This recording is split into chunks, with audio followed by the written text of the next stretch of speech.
성균관으로 가는 날 아침, 한덕부는 도포를 여미며 말했습니다. 부인, 허리끈을 조금만 단단히 매주시오. 성균관 대사성 앞에서 허리춤이 흐트러지면 산의 체면이 말이 아닙니다. 조씨 부인은 말없이 그의 뒤로 다가가 허리띠를 메어주었습니다. 맑은 새소리가 들리고 햇빛이 툇마루를 부드럽게 감싸고 있었습니다. 어제도 책을 붙들고 밤을 지새우시더니 오늘은 좋은 말씀만 듣고 오십시오. 한덕부가 웃으며 돌아보았습니다. 걱정 마시오. 내 금방 다녀오리다. 그때였습니다. 대문이 부서질 듯 걷어차이는 소리가 울려 퍼졌습니다. 누구야? 이게 무슨 짓이오? 쩌렁쩌렁 고함이 들려왔습니다. 어명이다. 한덕부는 오랏줄을 받으라. 한덕부는 멍하니 굳어섰고 조씨 부인은 무릎을 꿇으며 발걸음 소리에 정신을 잃을 듯 했습니다. 그게 무슨 소린가? 내가 무슨 죄를? 누가 사주했느냐? 광군들은 아무 말 없이 그를 포박했습니다. 조씨 부인이 뒤를 쫓아 나와 외쳤습니다. 이 사람은 결백합니다. 왜 이러시는 겁니까? 하지만 목소리는 진흙탕 속으로 꺼져갔고 한덕부의 도포 자락만이 대문 너머로 사라졌습니다. 며칠 후 사약이 내려졌습니다. 젊은 선비 한덕부는 집으로 돌아오지 못하고 황천길로 떠났습니다. 조씨 부인은 남편의 부음을 듣자마자 쓰러졌습니다. 하지만 불행은 그것으로 끝이 아니었습니다. 영감마님은 변방으로 귀향이 내려졌습니다. 큰마님께서는 헛간에서 그만.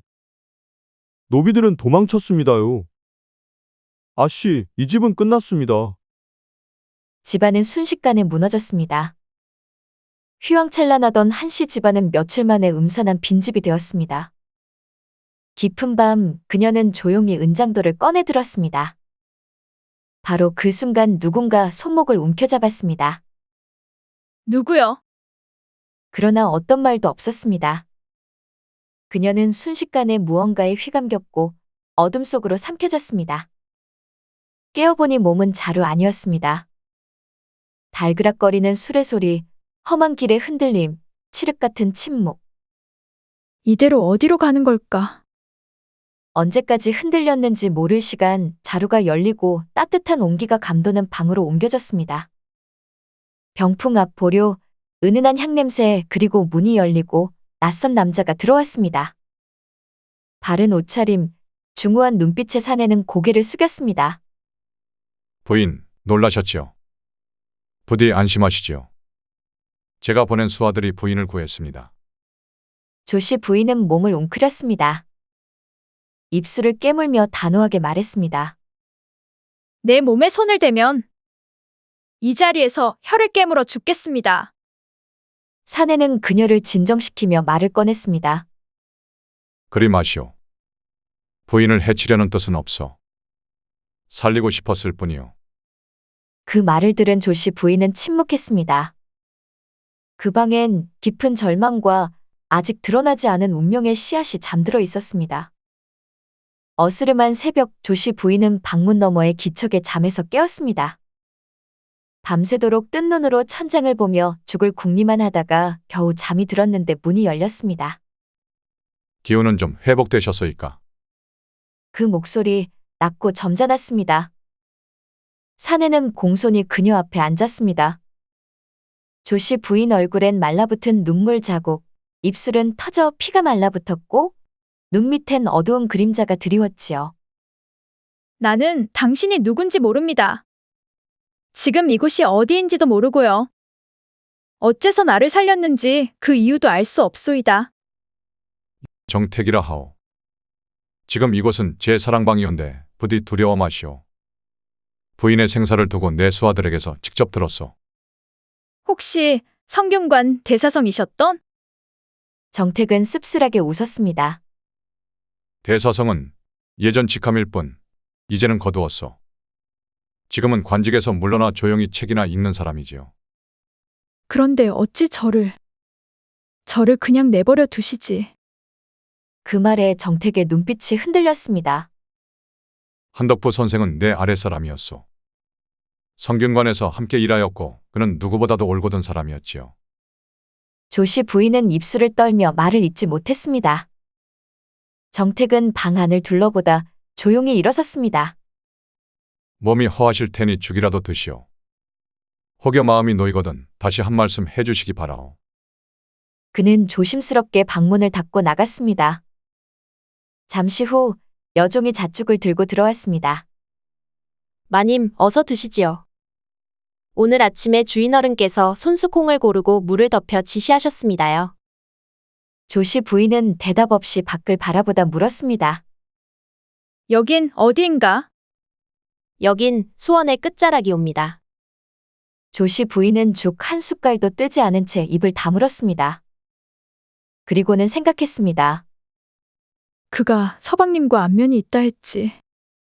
성균관에서 함께 있었고 내 서방님이 따랐다 했어. 그렇다면 하루 이틀 시간이 지나면서 조씨 부인은 정택과 가끔 마주쳤습니다.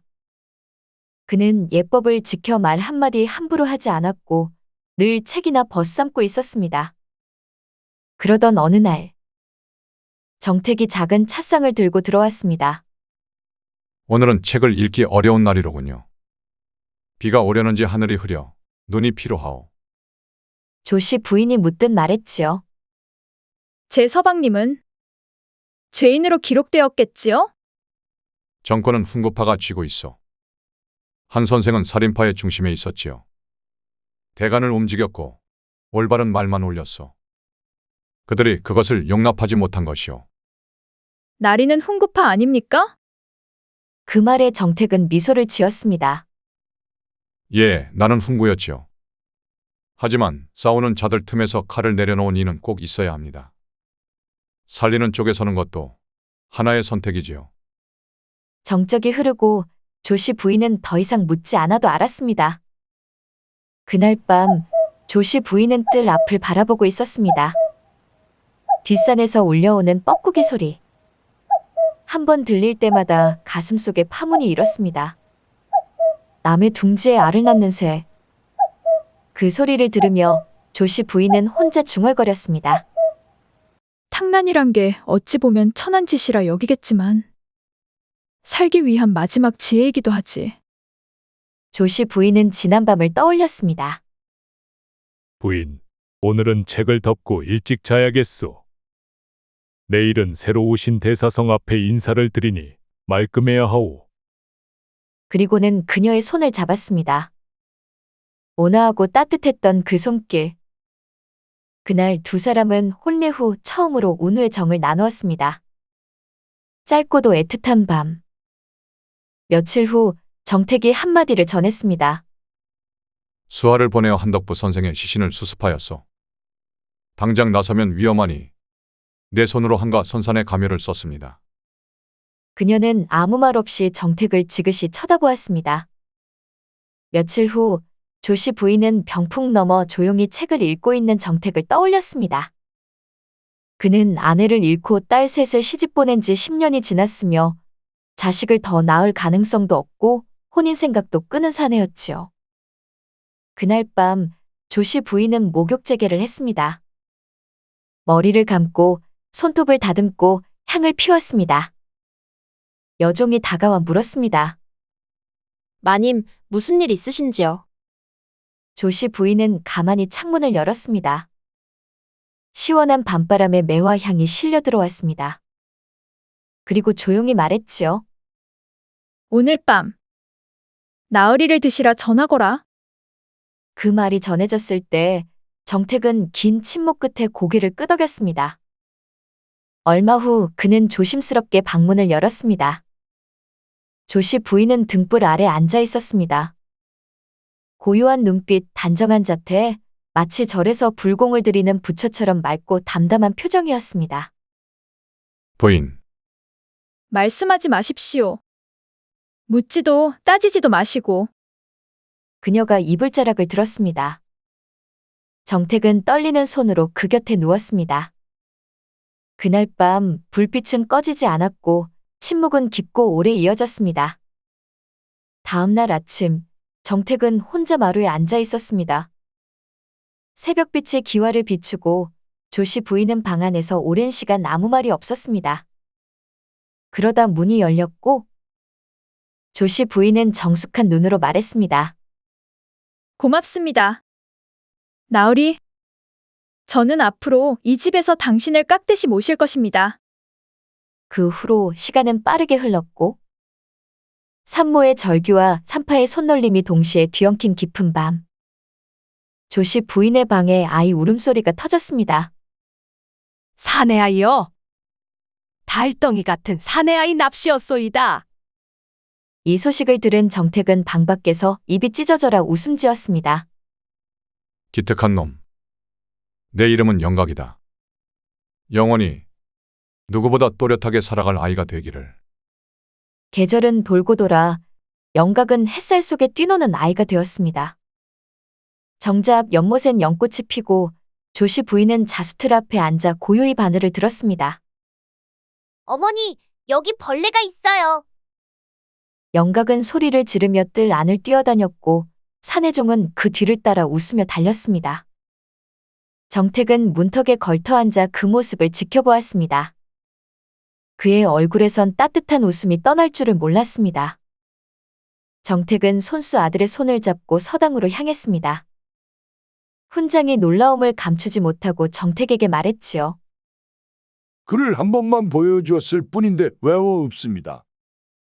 눈빛이 맑고 또렷하여 마치 옛 소년을 보는 듯하옵니다. 정택은 고개를 끄덕였습니다.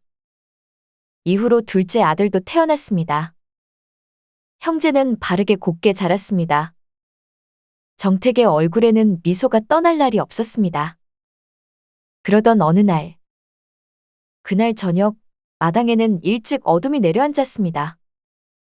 정택은 책을 들었다 이내 조용히 내려놓았습니다. 문 밖을 맴돌던 조씨 부인이 조심스레 다가와 말했습니다. 왜 이리 침울하십니까? 무슨 일 있으신지요? 정택은 잠시 망설이다 이윽고 입을 열었습니다. 부인, 오늘 밤 떠나시오. 조씨 부인은 얼어붙은 듯 굳어섰습니다. 무슨 말씀이십니까? 정택은 조용히 눈을 감았습니다. 며칠 전 소식이 들려왔소. 한 선생의 부친께서 귀양에서 풀려나 한양으로 돌아오셨다 하오. 조씨 부인의 심장이 쿵 내려앉았습니다. 정택은 조심스럽게 말을 이었습니다. 이미 사람을 시켜 가마를 준비해 두었소. 날이 어두워진 뒤 조용히 떠나시오. 영각이도 함께 데려가시오. 그 말을 듣고 조씨 부인은 말없이 치맛자락을 움켜쥐었습니다. 내 품은 그저 잠시 머무는 바람일 뿐이었소이다. 밤이 깊었습니다. 달빛 아래 가마가 조심스럽게 대문 밖에 대기하고 있었지요. 조씨 부인은 영각과 함께 가마 앞에 섰습니다. 가마에 오르기 전 영각이 울먹이며 말했습니다. 어머니, 아버님이 저를 꼭 껴안고 우셨어요. 조씨 부인은 목이 메어 아무 대답도 하지 못했습니다. 가마 안 두 모자의 숨소리만 들릴 뿐 길은 고요하고 숲을 사이로 바람만 스쳤습니다. 7년 만에 돌아온 한씨 집안. 대문은 활짝 열려 있었고 어두웠던 집안은 조금이나마 밝아졌습니다. 그녀의 앞에 한덕부의 아버지가 마당 한가운데 서 있었습니다. 할아버지는 벌떡 달려와 영각을 끌어안았습니다. 내 새끼야. 내 핏줄이구나. 이 넓은 이마, 튀어나온 뒷꼭지. 짧은 인중까지. 그래, 그래. 영각은 처음 보는 할아버지 품에 어리둥절해하며 안겼습니다. 조씨 부인은 조심스레 아들의 귓가에 속삭였습니다. 영각아. 너의 이름은 정영각이 아니라 한영각이다. 명심해라. 그 말에 영각은 눈을 동그랗게 떴습니다. 한 영각? 그래, 내 피는 한씨 가문의 피다. 그 순간 멀리서 뻐꾸기 소리가 들려왔습니다. 하늘을 가로질러 슬프고도 청아하게 울리는 그 소리. 조씨 부인은 생각에 잠긴 채 하늘을 올려다보았습니다. 탕난. 남의 둥지에 알을 맡긴다. 그러나 결국 그 알은 깨어나 제 둥지로 돌아간다. 조씨 부인은 눈을 감았습니다. 사흘이 흐르고 정택은 마루에 걸터앉아 뜰을 바라보았습니다. 텅 빈 집, 영각의 웃음소리도 조씨 부인의 발소리도 모두 사라진 자리. 조씨 부인이 영각을 낳아 기르면서 정택이 제 자식이라 생각하는 줄 알았는데 가마를 탈 때 알아차렸지요. 정택은 영각이 한덕부의 아들이라는 걸 알고 있었다는 걸. 그는 대청에서 마당을 멍하니 바라보았습니다. 마당스는 비질 소리가 퍼지고 떨어진 매화 꽃잎이 바람에 휘날렸습니다. 그때 하인 하나가 조심스레 다가와 속삭였습니다. 어르신, 가마가 들어온다 합니다. 가마?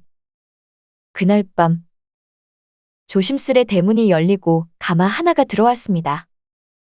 정택은 천천히 걸어가 가마 앞에 섰습니다. 심장이 요란하게 뛰었습니다. 가마 문이 열리고 안에는 조씨 부인 혼자였습니다. 부인. 정택의 목소리가 떨렸습니다. 조씨 부인은 그를 보며 고개를 숙였습니다. 영각이는 제 뿌리로 돌아갔습니다. 정택은 그녀를 쳐다보고 더 이상 묻지 않았습니다. 그저 조용히 손을 내밀었습니다. 조씨 부인도 말없이 그 손을 잡았습니다. 마당을 지나 방으로 향하는 길 그들은 아무 말도 하지 않았지요.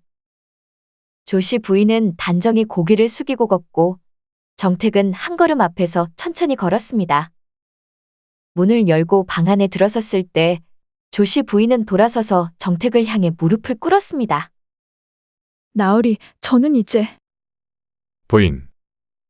나는 처음부터 당신 하나만 있으면 되었소이다.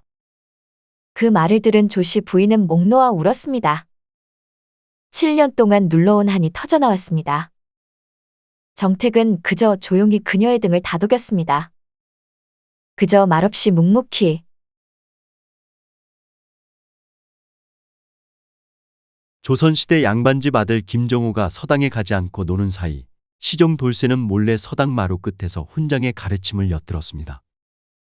돌쇠의 총명함과 배움에 대한 열망을 알아본 훈장은 그에게 몰래 책을 건네주며 학문의 길을 열어주었습니다. 이는 훗날 돌쇠의 운명을 바꿀 중요한 시작점이었습니다. 깊은 가을, 샛노랗게 물든 은행잎이 바람에 흩날리는 고즈넉한 시골길이었습니다. 한 무리의 아이들이 제잘거리며 서당 쪽으로 향하고 있었습니다. 그 뒤를 정호와 그의 시종 돌쇠가 따르고 있었습니다. 정호는 킁킁거리는 소리를 내며 인상을 찌푸렸습니다. 돌쇠는 묵묵히 고개를 숙여 정호의 뒤를 따랐습니다. 멀리서 아이들의 웃음소리가 들려오고 있었습니다. 에이, 지겨운 글공부. 매일같이 서당골에 틀어박혀 고리타분한 책만 들여다보라 하니 어찌 답답하지 않겠느냐? 소인은 마땅히 도련님을 모셔야 하옵니다. 됐느니라. 오늘은 서당에 가지 않을 것이다. 나는 저기 저 개울가에서 물고기나 잡을 요량이니 너는 내 대신 서당에 다녀온 듯이 하고 일러라. 훈장께는 내가 배탈이 났다 하면 될 게다. 돌쇠는 순간 멈칫했습니다. 이내 고개를 더 깊이 숙였습니다. 허나 도련님, 소인이 어찌 감히. 시끄럽다. 내가 감히 내 명을 거역하려 드는 게냐? 내까지 천 것이 어찌 양반의 거동을 헤아리려 드느냐? 얼른 서당으로 가거라. 내가 해질녘에 다시 그리 갈 터이니. 정호는 휙 돌아서 개울가 쪽으로 총총걸음으로 사라졌습니다. 돌쇠는 홀로 남겨진 길 위에서 정호의 뒷모습을 한참 바라보았습니다. 그의 표정에는 깊은 번민이 서려 있었습니다. 고즈넉한 서당 마루에 아이들의 낭낭한 글 읽는 소리가 울려 퍼지고 있었습니다. 최 훈장은 점잖은 얼굴로 아이들을 가르치고 있었지요. 돌쇠는 서당 마루 한 구석 그림자진 기둥 뒤에 몸을 숨기고 조용히 앉아 있었습니다. 학동들의 책 읽는 소리와 훈장의 설명에 귀를 기울이는 그의 눈빛은 형형하게 빛나고 있었습니다. 돌쇠는 다른 이들의 목소리를 따라 입술을 오물거리며 글자를 되뇌었습니다. 그의 눈은 훈장의 손짓과 아이들의 책장을 뚫어져라 쫓았습니다. 훈장은 아이들을 둘러보다 문득 마루 끝 돌쇠가 숨어 있는 곳을 힐끗 바라보았습니다. 훈장의 입가에 희미한 미소가 걸렸습니다. 그는 돌쇠의 존재를 이미 알고 있는 듯 했습니다. 수업이 끝나고 아이들이 왁자지껄 서당을 나섰습니다. 돌쇠는 아이들이 모두 사라진 후에도 홀로 남아 마루에 떨어져 있는 나뭇잎을 조심스럽게 쓸고 있었습니다. 그때 훈장이 그의 곁으로 다가왔습니다. 돌쇠야. 돌쇠는 깜짝 놀라 몸을 움츠렸습니다. 당황한 기색이 역력한 채 고개를 숙여 훈장 앞에 섰습니다. 훈장 나으리. 혼내지 않으니 두려워 말아라. 너는 그를 배우고 싶은 게로구나. 돌쇠는 고개를 들지 못하고 어깨를 더욱 움츠렸습니다. 자신의 천한 신분을 스스로 상기하는 듯했습니다. 쇳내 같은 천것이 어찌 그를 배울 수 있겠사옵니까? 도련님께서 아시면 큰 노여움이 있으실 것입니다. 배움에는 신분과 귀천이 없는 법이니라. 너의 총명함은 이미 하늘이 내린 재능이니 어찌 이를 썩힐 수 있겠느냐? 매일 해질녘 아무도 모르게 다시 서당으로 오너라. 내가 너에게 글을 가르쳐 주마. 우선 이 책을 주마. 훈장은 품속에서 낡았지만 귀한 서책 한 권을 꺼내 돌쇠에게 건넸습니다.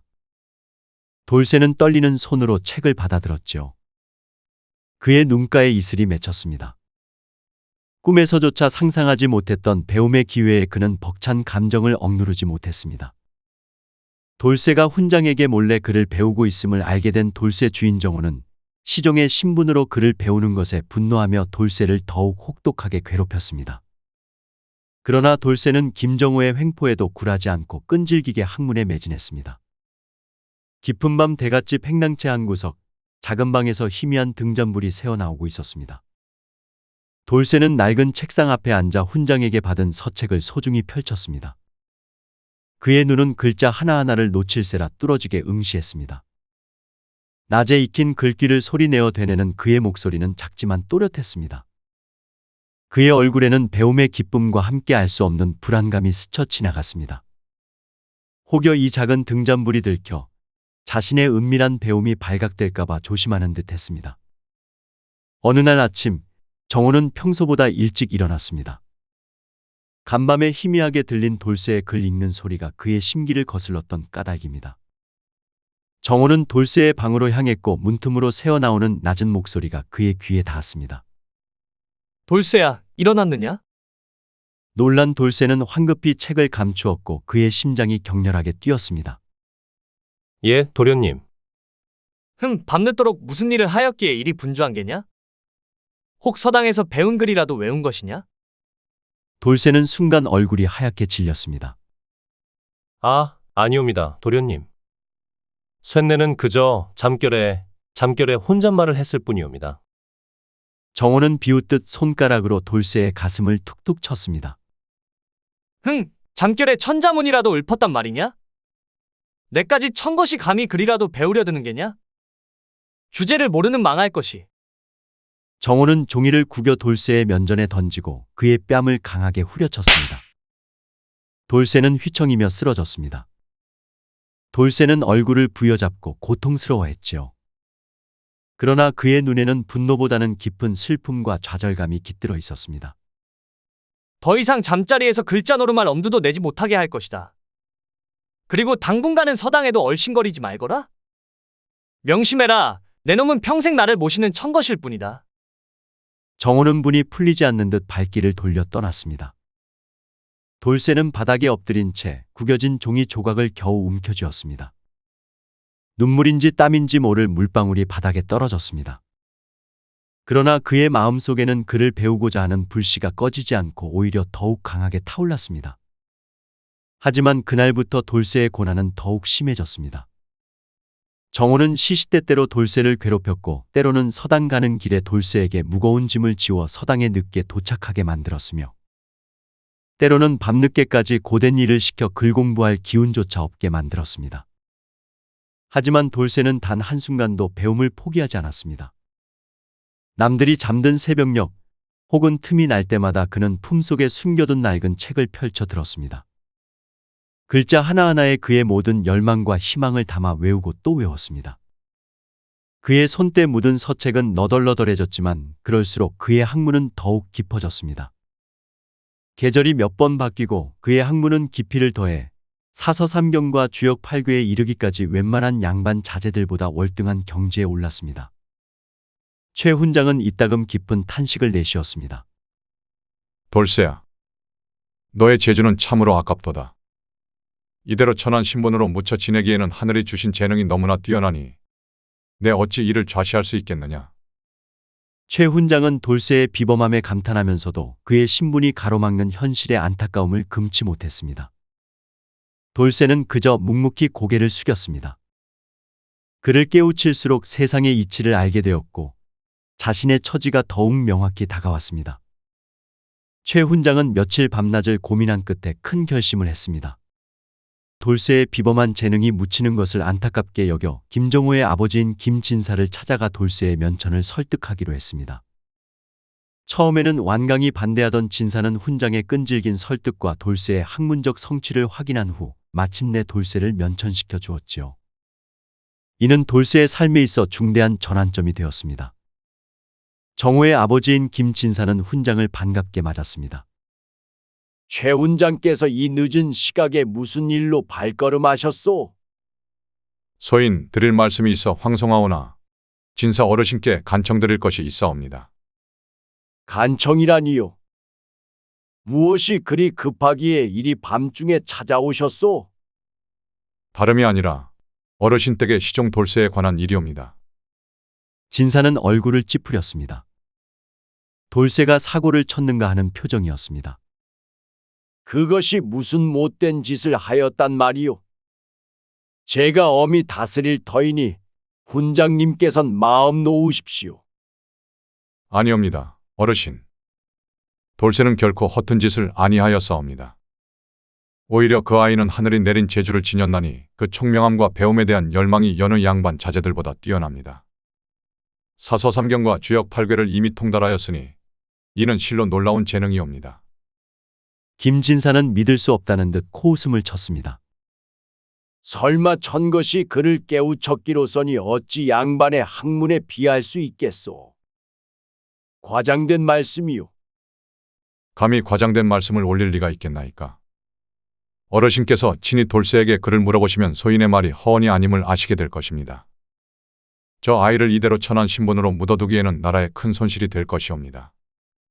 부디 그 아이를 면천시켜 주시어 뜻을 펼칠 기회를 주소서. 진사는 잠시 침묵했습니다. 훈장의 간절한 눈빛과 확신에 찬 목소리에 흔들리는 듯했습니다. 그러나 가문의 체면과 신분 제도가 그의 발목을 잡았습니다. 이는 도무지 있을 수 없는 일이요. 천한 종놈을 면천시킨다니. 가문의 체면은 어찌하며 다른 종들은 어찌 되겠소? 어르신, 사람이 사람다운 대접을 받는 것은 하늘의 도리이옵니다. 돌쇠의 학문과 인품은 이미 양반에 그것에 뒤지지 않사옵니다. 부디 큰 뜻으로 헤아려 주소서. 만일 저 아이가 장차 큰 인물이 된다면 어르신의 너그러운 덕망은 천하의 길이 빛날 것이옵니다. 이는 가문의 영광에도 결코 누가 되지 않을 것이옵니다.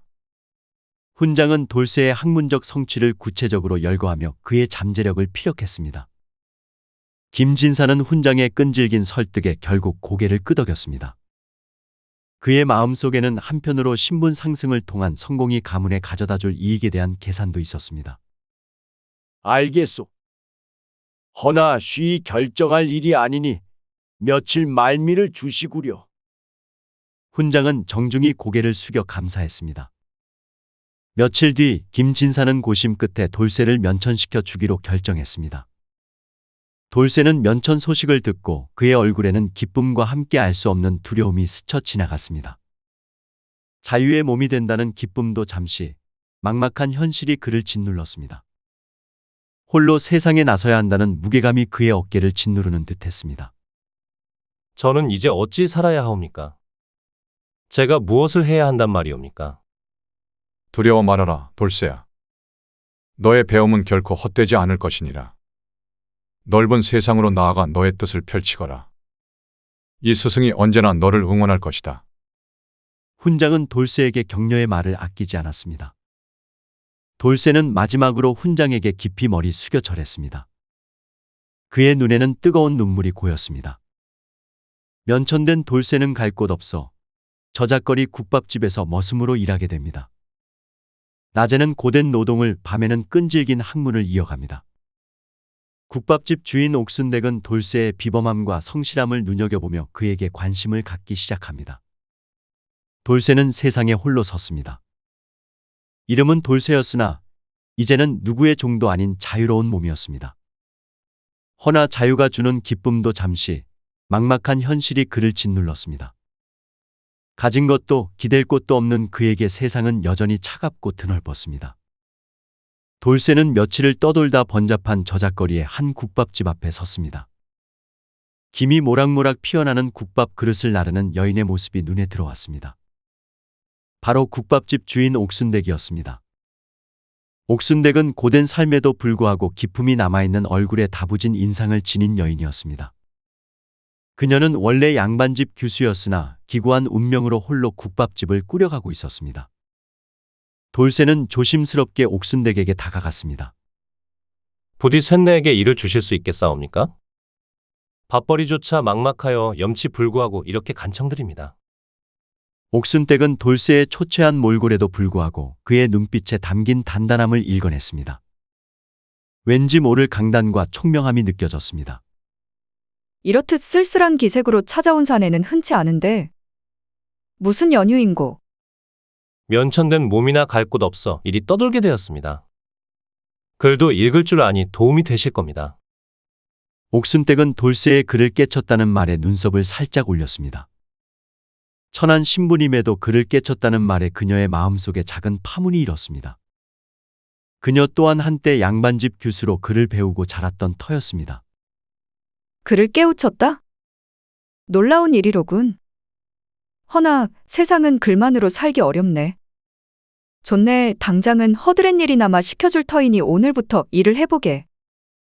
부지런하지 못하면 이곳에서는 머물기 어려울 것이야. 이 은혜를 평생 잊지 않겠사옵니다.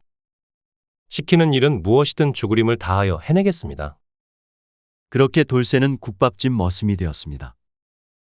낮에는 국밥집에서 쉴 새 없이 일했습니다. 무거운 가마솥을 나르고 손님상을 치우고 땀 흘려 장작을 패는 고된 노동의 연속이었습니다. 하지만 밤이 되면 돌쇠는 배움을 놓지 않았습니다. 옥순댁이 내어준 허름한 방 한 구석에서 희미한 등잔불을 켰습니다. 번 돈으로 겨우 사모은 낡은 서책들을 조심스럽게 펼쳤습니다. 비록 몸은 지쳐 있었으나 그의 눈은 여전히 글자를 향한 뜨거운 열망으로 빛났습니다. 힘든 나날들이었지만 글을 읽는 순간만큼은 그 모든 것을 잊은 듯했습니다. 옥순댁은 이따금 돌쇠의 방에서 새어나오는 등잔불 빛과 낮은 목소리를 들었습니다. 그녀는 굳이 돌쇠를 불러세워 묻지 않았습니다. 그저 멀찍이 서서 그 모습을 지켜보았습니다. 옥순댁의 눈빛에는 알 수 없는 감회와 함께 돌쇠를 향한 깊은 신뢰가 싹트고 있었습니다. 그녀는 자신이 겪었던 기구한 운명을 떠올렸습니다. 양반이었던 남편은 일찍 죽고 천한 남자에게 보쌈을 당했지만 그 남자마저 죽어버린 기구한 삶. 그러나 그녀는 좌절하지 않고 스스로의 힘으로 이 국밥집을 일으켜 세웠습니다.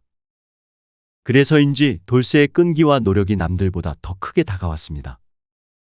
저 사내 보통 인물이 아니로구나. 필시 큰 제목이 될 것이다. 그녀의 마음속에 돌쇠의 앞날을 위한 새로운 계획이 움트기 시작했습니다. 옥순댁은 돌쇠에게 짝을 찾아주려 했습니다. 그러던 중 마을 약방딸 소희의 기구한 사연을 듣게 되었고 자신의 경험을 바탕으로 두 사람의 인연을 맺어주려 했습니다. 돌쇠와 소희는 서로의 아픔을 이해하며 새로운 인연을 시작하게 되는데 돌쇠와 같이 성실하고 올곧은 사내라면 응당 좋은 배필을 만나 앞날을 도모해야 할 터였습니다. 옥순댁은 돌쇠에게 어울리는 짝을 찾아주기로 마음먹었습니다. 마을 약방딸 소희의 이야기가 옥순댁의 귓가에 맴돌았습니다. 소희는 20살 남짓한 어린 나이였으나 그 운명이 참으로 기구하다는 소문이 자자했습니다. 2번이나 시집을 갔으나 신방을 차린 지 얼마 되지 않아 남편이 죽어나가는 병고를 겪었다는 것입니다. 이로 인해 주변에서는 그녀를 과부 팔자라며 기피했지요. 옥순댁은 소희의 기구한 사연에 깊이 공감했습니다. 자신 또한 첫 남편을 잃고 보쌈당한 두 번째 남편마저 잃었던 터라 소희의 처지가 남일 같지 않았습니다. 세상의 모진 풍파를 홀로 견뎌내는 여인에게 연민과 안타까움이 밀려왔습니다. 그리 고은 교수가 무슨 죄가 있단 말인가? 필시 누군가 나서서 맺힌 한을 풀어주어야 할 터인데. 그녀는 돌쇠의 강직함과 소희의 순수함이 서로의 상처를 보듬어 줄 수 있으리라 직감했습니다. 옥순댁은 이내 결심했습니다. 며칠 뒤 옥순댁은 소희의 약방을 찾아갔습니다. 약방 안은 조용했고 소희는 홀로 앉아 약재를 다듬고 있었습니다. 그녀의 얼굴에는 젊은 나이답지 않은 그늘이 드리워져 있었으나 그 모습에서 여린 아름다움이 풍겨나왔습니다. 두 사람은 깊은 대화를 오고 갔고 끝내 그녀는 옥순댁의 제안을 허락했습니다. 옥순댁의 국밥집에서 돌쇠와 소희의 첫 만남이 이루어졌습니다. 어색하고 조심스러운 분위기 속에서 두 사람은 서로를 마주했습니다. 부인의 말씀으로 소희 낭자의 기구한 사연을 들었습니다. 송구합니다. 저는 이미 2번이나 불행을 겪었으니 그대에게 누를 끼칠까 두렵습니다. 불행은 혼자 짊어지는 것이 아닙니다. 저 또한 세상의 차가운 시선을 견뎌왔으니 그대의 짐을 함께 나누고 싶습니다. 부디 저와 함께 새로운 인연을 시작해 주시겠소? 서로의 아픔과 외로움을 본능적으로 알아본 두 사람은 마치 거울을 보듯 서로에게 이끌렸습니다. 옥순댁은 그들의 모습을 따뜻한 눈빛으로 지켜보았습니다. 그녀는 이 두 사람의 인연이 필시 하늘이 맺어준 것이라 확신했습니다. 돌쇠와 소희는 그렇게 서로에게 희망과 안식을 찾아주었습니다.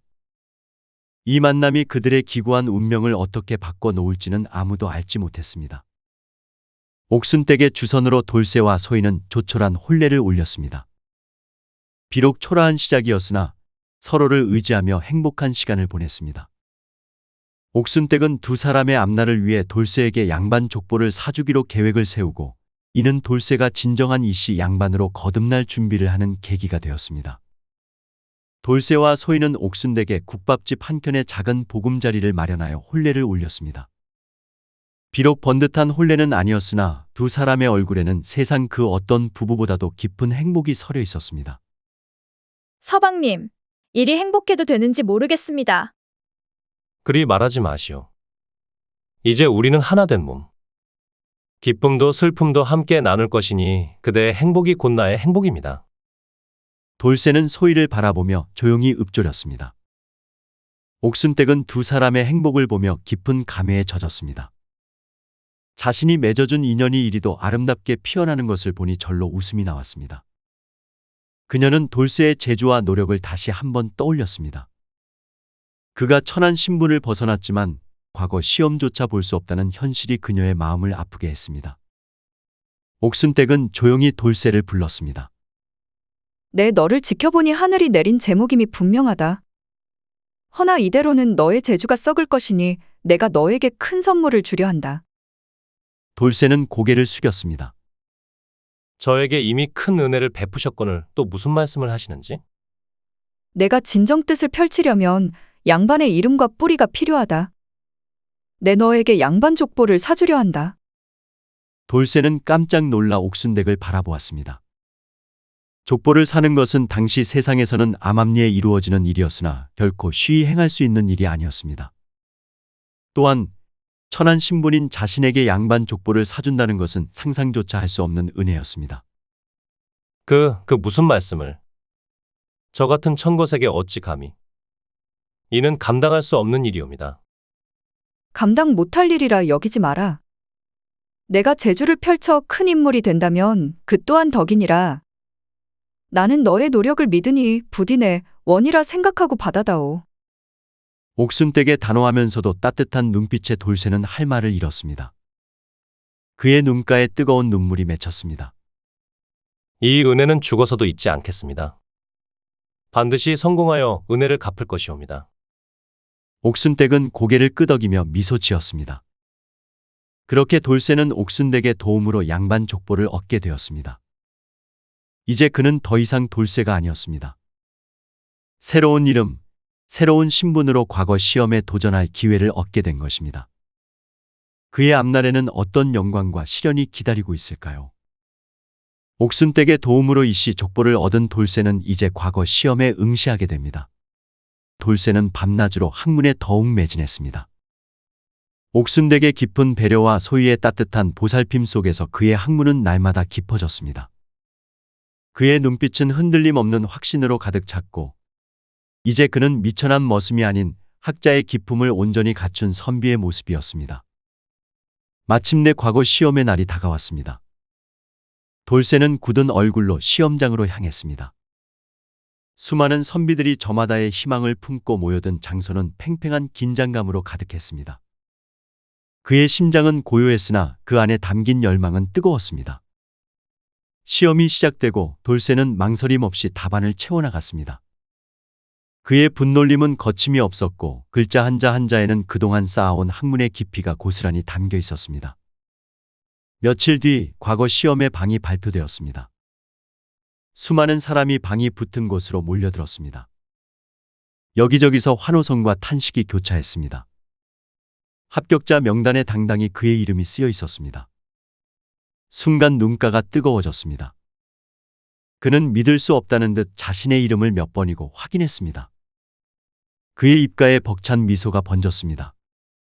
하지만 그 기쁨 뒤에는 옛 주인 김정호와의 재회에 대한 불안감이 고개를 들었습니다. 돌쇠는 합격 소식을 옥순댁과 소희에게 전했습니다. 두 사람은 돌쇠의 합격에 기쁨의 눈물을 흘렸습니다. 이리 기쁜 소식을 들으니 내 죽어도 여한이 없구나. 서방님, 정말 장하십니다.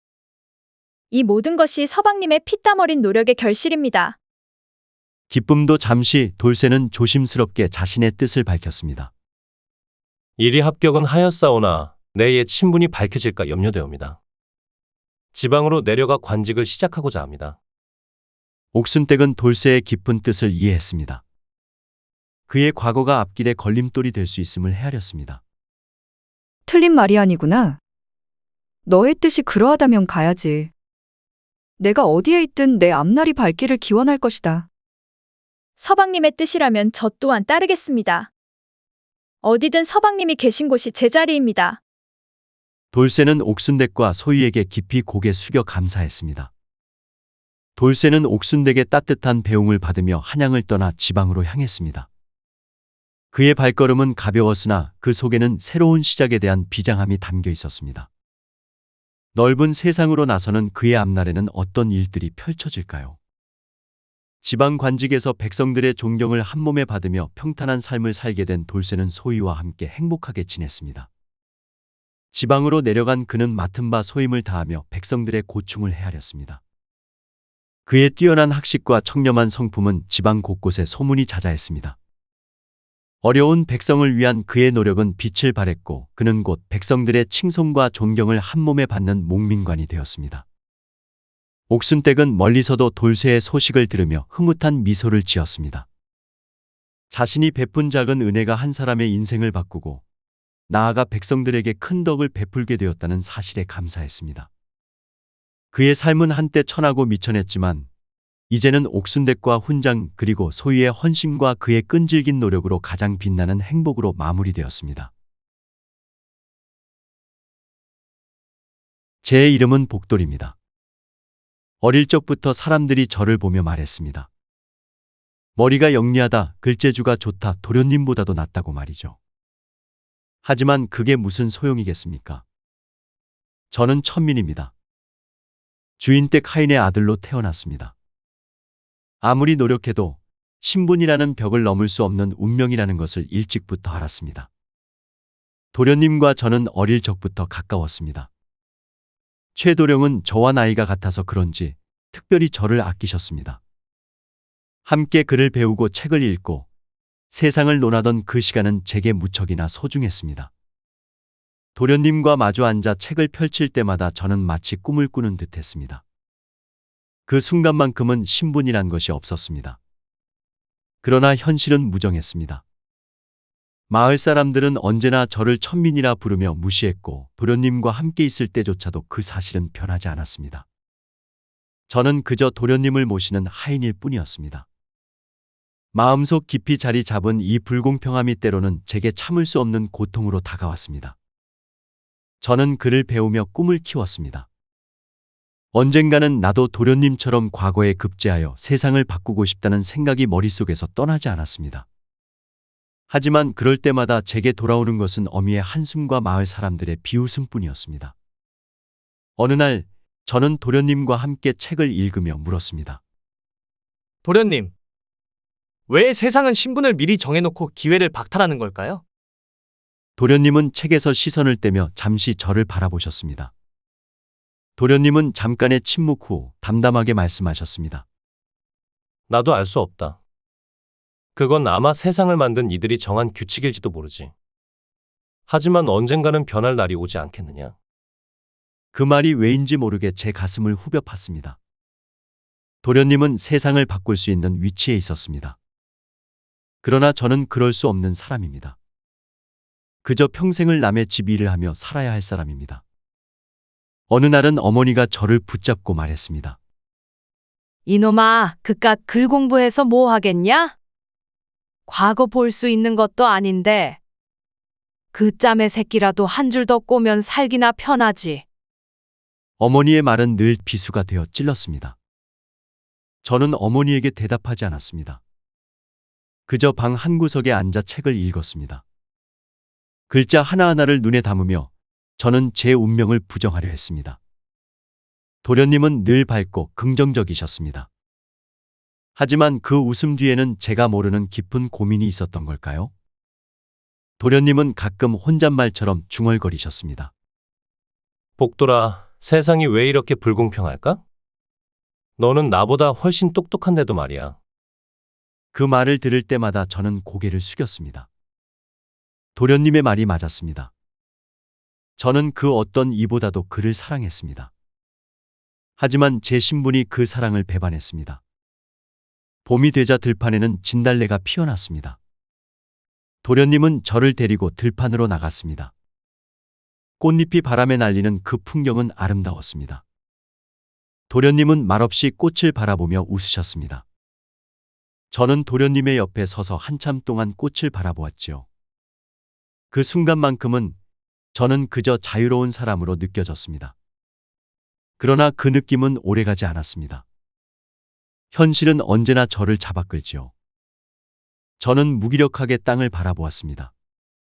진달래가 피어있는 그 자리에서 저는 제 삶을 다시 생각했습니다. 저도 저 꽃들처럼 활짝 피어나고 싶다고 말입니다. 하지만 현실은 저를 짓눌렀죠. 저는 한숨을 내쉬며 중얼거렸습니다. 도련님, 저도 언젠가는 저 꽃들처럼 피어날 수 있을까요? 도련님은 미소를 지으며 대답하셨습니다. 복돌아, 내가 꽃이라면 언젠가 분명 피어날 거야. 다만 지금은 꽃봉오리일 뿐이겠지. 그 말이 왜인지 모르게 제게 위안이 되었습니다. 저는 도련님을 바라보며 희미하게 미소를 지었습니다. 하지만 제 마음 한편에는 여전히 답답함이 가득했습니다. 그 답답함이 언젠가는 폭발할 것 같아 두려웠습니다. 시간이 흘러 도련님은 18살이 되었습니다. 주인 댁에서는 도련님의 혼사를 준비하며 분주해졌고 그 상대는 근처 양반가의 고운 낭자였습니다. 저는 도련님을 위해 준비된 푸짐한 음식을 보며 한숨을 내쉬었습니다. 저와는 전혀 다른 세상에 있는 사람, 그게 도련님이었습니다. 도련님은 혼례를 앞두고도 늘 저를 찾았습니다. 책을 함께 읽고 세상 이야기를 나누던 그 시간은 변함이 없었습니다. 하지만 저는 더 이상 도련님과 눈을 마주 보지 못했습니다. 그저 도련님의 행복을 축하해야 한다는 사실이 부담으로 다가왔습니다. 혼례식 당일 저는 집안일로 분주했습니다. 사람들은 축하 인사를 건네며 분주히 움직였고 도련님은 밝게 웃으며 낭자와 나란히 서 있었습니다. 저는 그 모습을 바라보며 조용히 뒤로 물러났습니다. 축하할 마음도 웃을 마음도 없었습니다. 어머니가 다가와 제 어깨를 툭 쳤습니다. 복돌아, 저 도련님 혼사 잘 됐지? 부러우면 어쩔 거냐? 넌 그냥 이리 살면 되는겨. 저는 아무 대답도 하지 않았습니다. 어미는 제 마음을 이해할 리 없었습니다. 저는 다만 마음속 깊이 자리 잡은 불안감과 허무함을 삼키며 방으로 돌아왔습니다. 밤이 깊었고 문득 창밖을 바라보니 도련님이 서 계셨습니다. 저는 조용히 다가가 물었습니다. 도련님, 왜 이리 나와 계십니까? 도련님은 웃으면서도 눈빛이 어딘가 슬퍼 보였습니다. 복돌아, 혼례라는 게 이렇게 어색할 줄은 몰랐다. 마치 내 인생이 내 것이 아닌 것 같구나. 저는 무슨 말을 해야 할지 몰라 가만히 있었습니다. 도련님은 깊은 한숨을 쉬며 말했습니다. 복돌아, 너는 자유롭구나.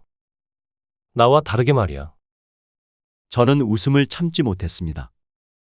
도련님이야말로 세상의 모든 것을 가진 양반인데 왜 자신을 자유롭지 않다고 느끼는지 이해할 수 없었습니다.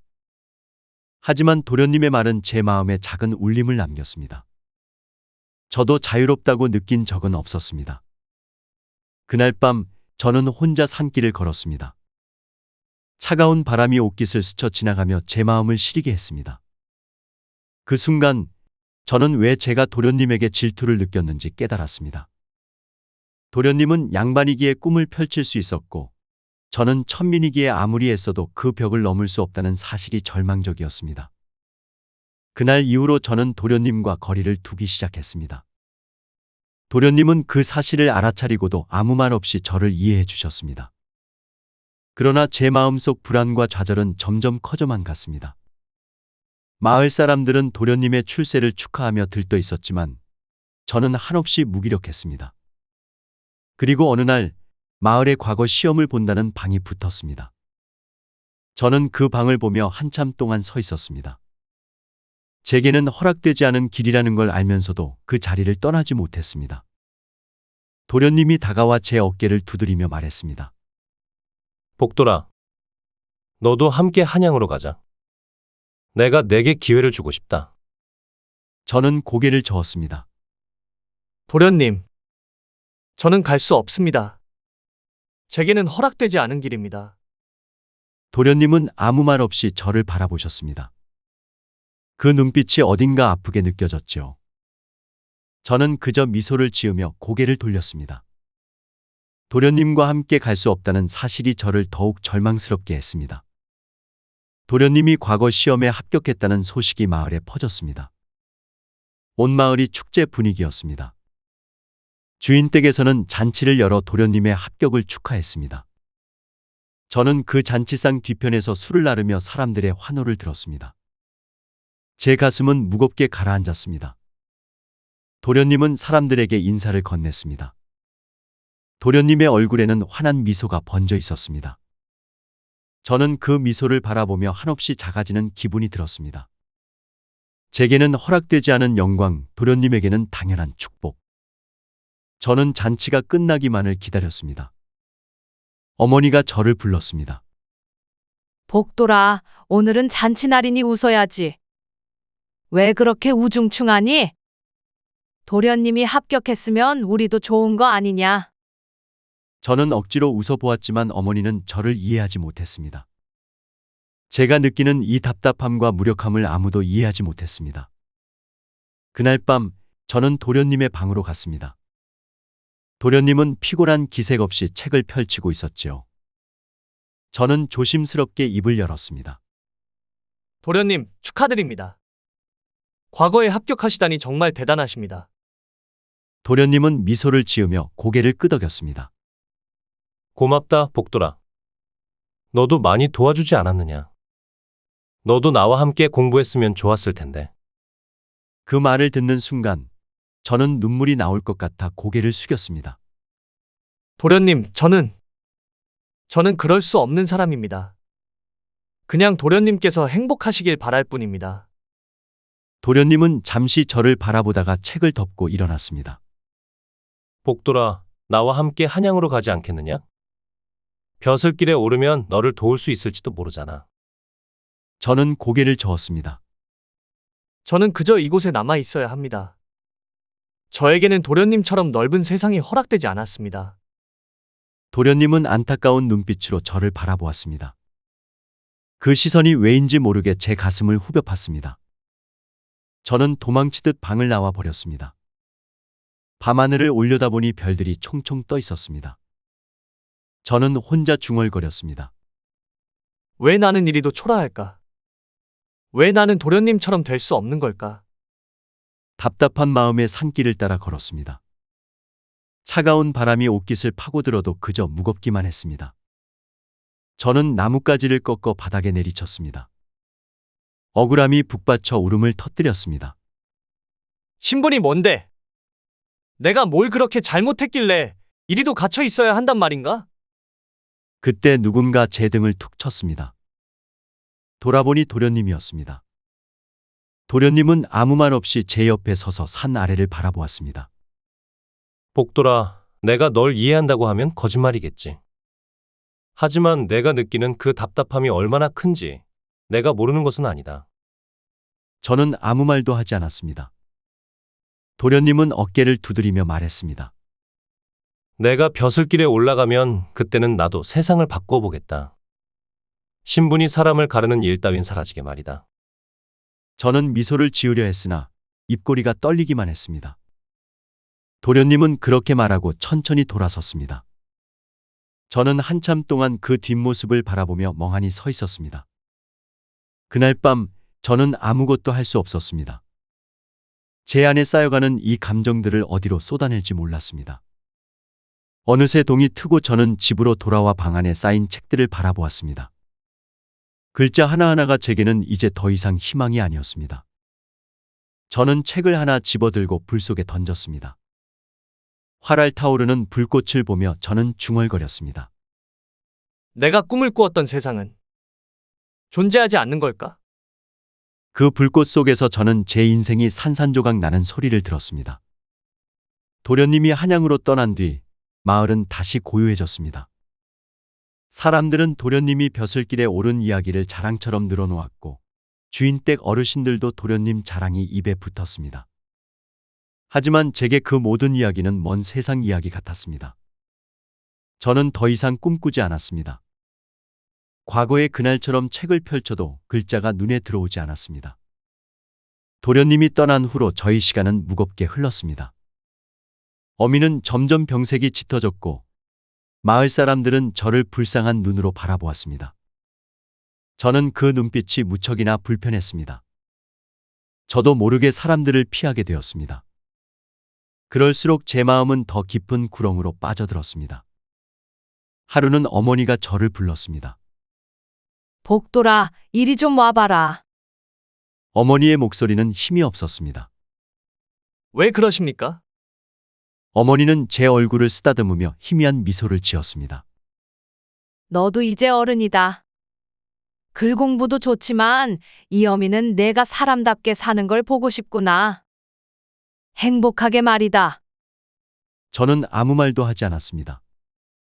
어머니의 손은 너무나도 차가웠습니다. 눈물이 고였지만 어머니 앞에서는 울지 않으려 애썼습니다. 그날 밤 저는 우물가에 앉아 있었습니다. 밤하늘의 별들은 여전히 반짝이고 있었지만 제 마음은 더 이상 별빛에 위로받지 못했습니다. 저는 문득 중얼거렸습니다. 어머니는 행복을 바란다고 하셨지만 저는 행복이 뭔지도 모르겠습니다. 그저 자유롭고 싶었을 뿐인데. 저는 우물에 비친 제 얼굴을 바라보았습니다. 물결이 흔들리며 일그러진 제 얼굴을 보니 저조차도 저를 알아볼 수 없었습니다. 그 순간 도련님이 말했던 자유라는 단어가 머릿속을 스쳤습니다. 나는 왜 이렇게 살고 있는 걸까? 나도 저 하늘의 별처럼 자유롭게 빛나고 싶다. 다음 날 아침 저는 결심했습니다. 더 이상 이대로 살 수 없다고, 더 이상 제 자신을 속이기 싫었습니다. 그래서 우물 앞에 나란히 집신을 벗어두고 깊은 물속으로 몸을 던졌습니다. 차가운 물이 제 몸을 감쌌지만 오히려 마음은 가벼워졌습니다. 이제야 비로소 자유를 얻은 것 같았습니다. 제가 꿈꾸던 세상은 결국 현실에서 찾아오지 않았습니다.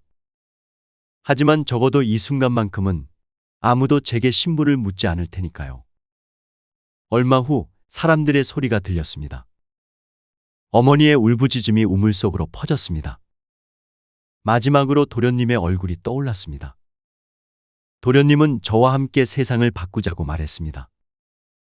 하지만 저는 그 말에 응하지 못했습니다. 그게 후회로 남았죠. 도련님, 저는 결국 자유를 선택했습니다.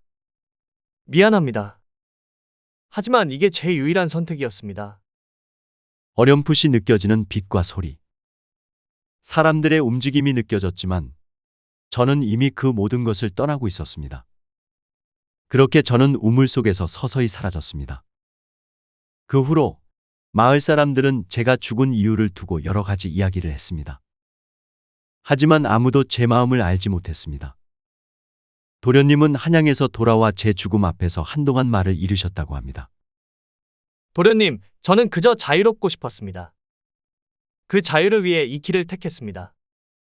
도련님이 떠난 뒤 우물 자리에 느티나무가 자랐다고 합니다. 사람들은 그 느티나무를 복돌 느티나무라 부르며 신성하게 여겼습니다.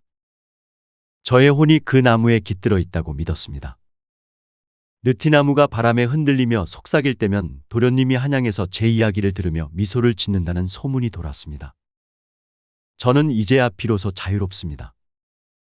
하늘의 별처럼 그늘진 느티나무처럼 세상과는 떨어져 있지만 저는 여전히 그 자리에 있습니다.